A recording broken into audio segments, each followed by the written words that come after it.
사람이 살다 보면 잘 풀리지 않는 문제가 생겨요. 그러면 여러분 어떻게 하십니까?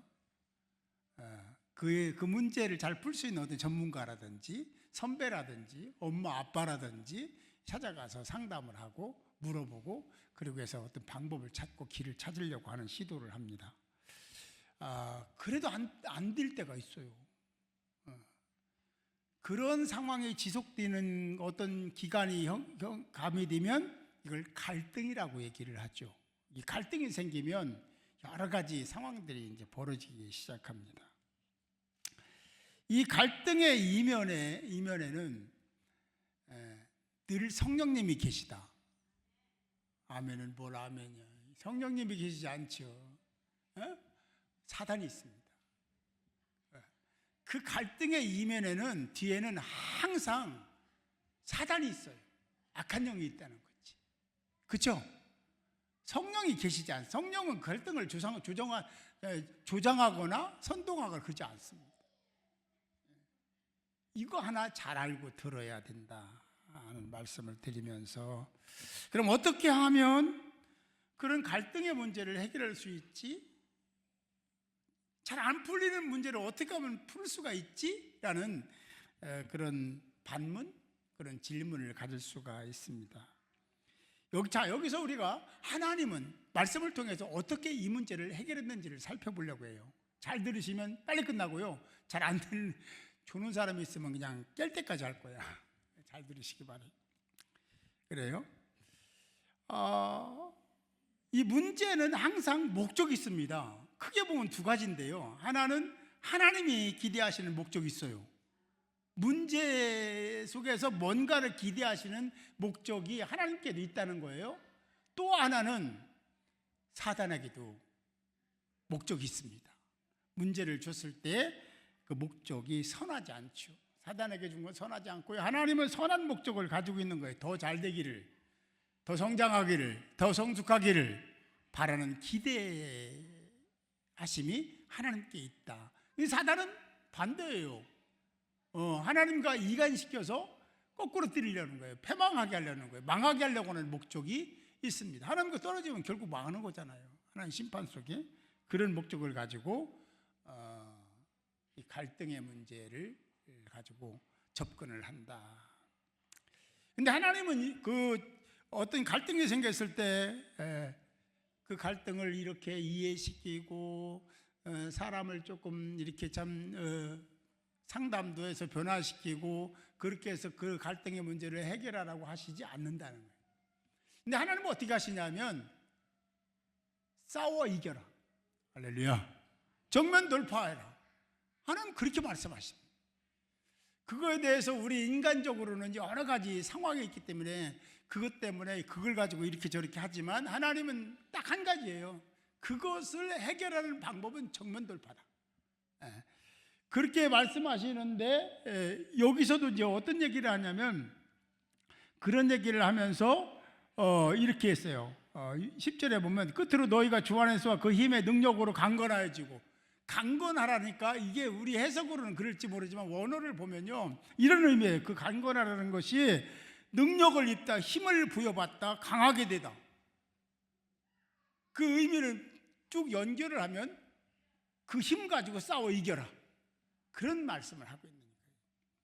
우리에게 갈등이 생기면 적당히 어떻게 하려고 하지 말고 그 문제를 정면 돌파하시기 바랍니다. 믿음으로 하는 거예요. 그냥 미운 마음으로 하는 게 아니에요. 그게 아니고 사랑으로 하는 거예요.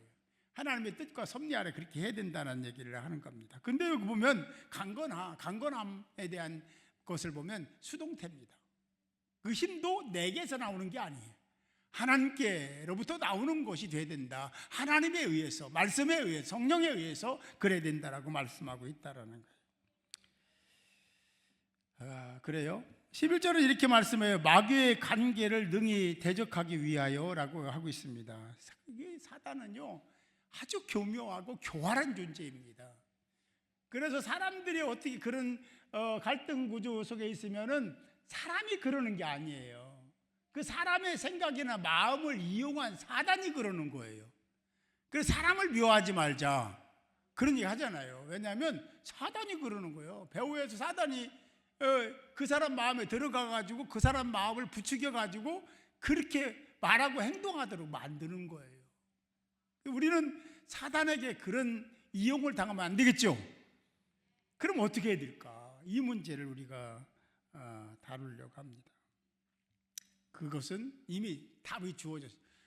그렇게 안 되려고 하면 한 가지예요. 전신갑주를 입어라. 할렐루야. 전신갑주에 대한 얘기, 이 설교는 막 많이 들었잖아요. 못 들었어도 막 10번 이상은 다 들었을 거예요. 전신갑주를 입어야 된다라고 말씀하고 있습니다. 다시 말하면 그냥 안 돼. 적당히 안 돼. 전신 무장해. 완전 무장을 해야 돼 라고 말씀하시면서 쭉 얘기하잖아요. 그게 하나가 너희는 진리로 허리띠를 떼라. 이게 다시 말하지만 그건 사람과의 싸움이 아니고 영과의 싸움이, 악한 영과의 싸움이기 때문에 이렇게 말씀하시는 거예요. 너희는 진리로 허리띠를 떼라. 그러니까 말씀으로 중심을 잡고 흔들리지 마라. 뭐 그런 얘기죠. 그러니까 우리가 문제가 되는 건 뭐냐면 인간성입니다. 인간 사회 형성되는 그 어떤 것이에요. 하나님 말씀을 절대화하며 살아야 되는데 절대화하지 않는 쪽으로 자꾸만 흘러가는 거예요. 그래서 뭐 요즘에 상대주의, 상대화 이런 얘기 하잖아요. 아니 하나님도 모든 신들, 여러 신들 중에 한 분이지 뭐 유일신이 어디 있어? 이것을 동의하는 거예요. 절대적 신은 없다는 쪽에서 그렇게 사회의 어떤 문화나 사상들이 접근할 때 우리는 공감대를 형성해 주는 그런 어리석음을 범하지 않아야 될 줄 믿습니다. 우리는 오직 예수예요. 하나님이십니다. 유일신이에요. 그걸 슬쩍 적당하게 이게 구렁이 담당에 넘어가면 나도 거기에 편승된 사람이 되는 거예요. 잠언은 말씀합니다. 무릇 지킬 만한 것보다 내 마음을 지키라. 마음을 지켜야 돼요. 생각을 지켜야 돼요. 그 생각이나 마음을 사단에게 빼앗기면 부정적인 언어가 나옵니다. 비판하고 끌어내리고 상처 주고 딴 사람이 잘 되는 걸 시기하고 질투하고 이렇게 되는 거예요. 근데 성령이 주관하시면 전혀 반대겠죠? 그죠? 잘 되는 걸 박수 쳐주고 더 잘 되도록 기도해주고 축하해주고 격려해주고 그러는데 사단이 개입해서 거기에 마음을 생각을 빼앗기면 부정적인 언어가 나옵니다. 다시 말하면 하나님의 의에 의해서 선을 행하는 것이 아니라 자기 의해서 악을 행하는 자가 된다. 그래서 우리가 정신 차려야 된다. 그러면서 그렇게 되기 위해서는 전신갑주를 입어야 하면서 처음에 진리로 허리띠를 떼고 두 번째는 의의 흉배를 가지고 이겨야 되고 그리고 세 번째는 평안의 복음의 실을 신고 이게 다 어디에 목적이 있냐면 복음의 목적이 있으니까 그렇죠? 여러분들이 기도하고 예배드리고 잘되고 그러는 모든 목적은 영혼 구원에 있습니다. 영혼 구원에 있는 거예요. 그래서 복음에 대한 얘기를 하시고 또 그 다음에는 믿음의 방패를 얘기했습니다. 이것은 믿음의 방패는요 방패 이렇게 동그랗게 있는 이 방패가 아니라 이따만한 문짝만한 방패를 얘기해요. 그 방패를 얘기하거든요. 이건 언제 쓰냐면 전쟁을 할 때 예전에 막 화살을 쏘잖아요. 불화살을 막 쏘어요. 그러면 불화살을 쏘면 날아올 때 사람들이 쭉 해갖고 방어벽을 치는 거예요. 벽을 만드는 거예요. 그 큰 방패를 가지고. 그러니까 그냥 그때는요 서로가 한 마음이 돼야 돼요. 그리고 뭉쳐야 돼요. 그러니까 그리스도의 교회는 전신갑주를 입어야 되는데 한 마음이 돼야 된다. 우리 교회가 한 마음 되게 지체 운동을 벌이고 유아 아이들 우리가 소통도 잘 안 돼, 그렇죠? 그러나 우리 지체니까 영혼이니까 저들도 내 지체의 한 부분이니까 우리가 이런 운동도 하는 거거든요. 그래서 우리가 오늘 말씀을 통해서 우리가 배우고 느껴야 될 것이 하나 있다면 사단을 대적하고 이기려면 하나가 돼야 된다. 한 마음이 돼야 된다. 하는 것을 꼭 기억하시고 지체 운동에 열심히 동참하는 여러분들이 되시기 바랍니다. 여섯 번째는요 성령의 검을 얘기했어요. 이건 뭐냐면 이 검은 말씀이잖아요. 근데 하나님이 여기 보세요. 하나님이 전신갑주를 얘기하면서 다 열고 하면서 그 모든 것은 방어에 대한 무기입니다. 방어 무기예요. 그런데 한 가지만 공격 무기를 주셨어요. 그게 뭐죠? 성령의 검. 이거요, 공격무기.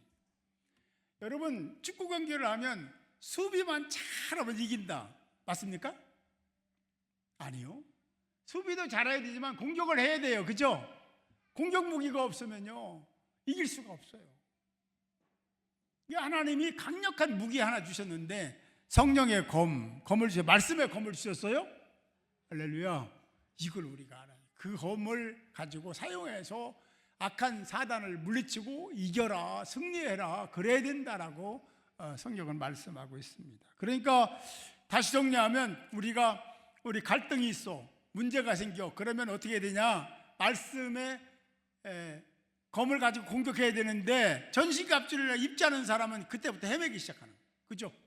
근데 성경의 앞에서 보면요, 이게 무슨 얘기냐면, 이런 전신갑주를 입는데 그런 문제가 생기면 그때 전신갑주를 입으라고 한 것이 아닙니다. 이건 뭐냐면, 잘 되고 아무 일도 없을 때 전신갑주를 입고 있어라. 그래야 그런 일이 생길 때 공격해서 이길 수 있다는 말씀입니다. 또 한 가지 중요한 게 있어요. 잘 들으세요. 전신갑주를 입으라고 했잖아요. 전신갑주를 입으시기 바랍니다. 말씀에 성령의 검도 가지시기 바랍니다. 공격할 때 공격해야 되니까. 중요한 것은 전신갑주를 입었다고 해서 그래서 이기는 건 아니다. 전신갑주가 전신갑주의 역할을 하려고 하면 굉장히 중요한 게 하나 있어요. 뭘까요? 뭐죠? 전신갑주를 전신갑주답게 만들려면 한 가지가 필요해요.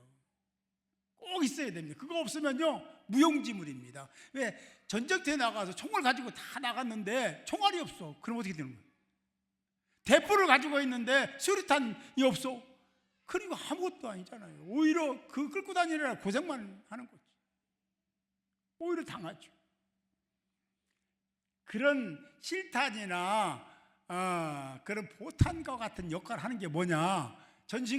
전신갑주의 역할을 하도록 만드는 게 뭐냐면 기도입니다. 기도. 할렐루야. 기도해야 돼요. 아니, 그냥 말로만 하자 이게 아니라, 아멘 그러는 게 아니라 진짜 해야 돼요. 응? 기도하지 않으면 음흉한 사단에게 유린당해서 부정적인 언어하고, 그리고 뭐 하자고 하면 하지마, 우리 하지 맙시다 이렇게 얘기하고, 남 흠이라 잡고 끌어내리려고 하고, 잘 되는 걸 시기하고 질투하고. 이게 왜냐하면 사단에게 속은 거예요. 사단에게 유린당한 거예요. 왜 그러냐면 실제적으로 기도를 안 하는 거예요. 아니, 목사님도 목회자들도 장로님도 권사님도 안수집사님 다 똑같아요. 누구나 기도 안 하면 아주 쉽게 유린당합니다. 기도합시다. 기도해야 전신갑주가 되는.